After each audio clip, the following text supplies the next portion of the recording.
If you can be aware of your mind, if you can be aware of ego, you're in. What I mean by ego is your sense of self, the sense of me. It is the constant stream of thoughts and internal dialogue that pervade your experience. Notice this, really pay attention to your thoughts. And the more you do, the more you realize that they happen all the time. Yet you, as awareness, are right here. You're always right here. Thoughts will come and go, but you're here. Emotions will come and go, but again, you're here. What's that about? So what this means is it means you've never been your thoughts, and you never will be. Rather, you are precisely the empty awareness which notices them. But this goes under the radar because our thoughts feel so real. They feel so real that often we fail to distinguish between our thoughts and perceptions of an event and the event itself. So what's happening here is our ego is projecting onto the event, which, by the way, is perfect. The event is the event.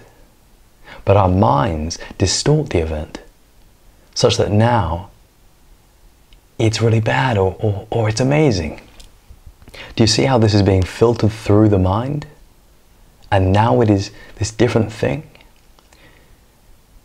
You can use your awareness to notice this whole process, right? You can be very aware of this whole thing.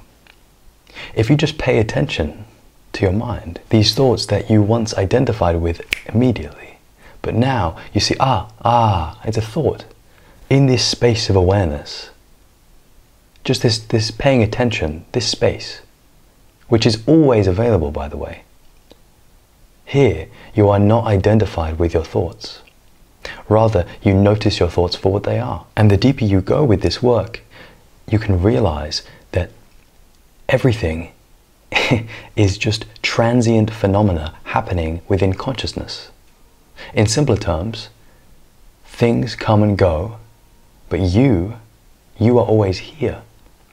You as awareness are always here.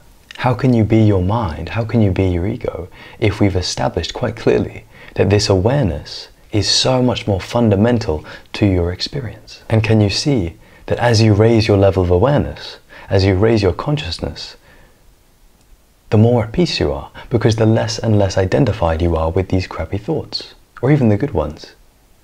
All thoughts are recognized to be thoughts. The higher your consciousness, the less problems you have. The greater and stronger your awareness is, the more at ease you'll be. The more you can recognize your mind for what it is. Everybody suffers from constant mind chatter, right? And all this is noticing that and dropping it. But you've got to notice it quite objectively. You've got to be impartial with your evaluation of your mind. You've got to be very, very conscious, very aware. You've got to be able to discern when a thought arises, when an emotion happens, what it feels like, and to know that that is just temporary. It is a temporary part of your experience. But you, as awareness, are always here.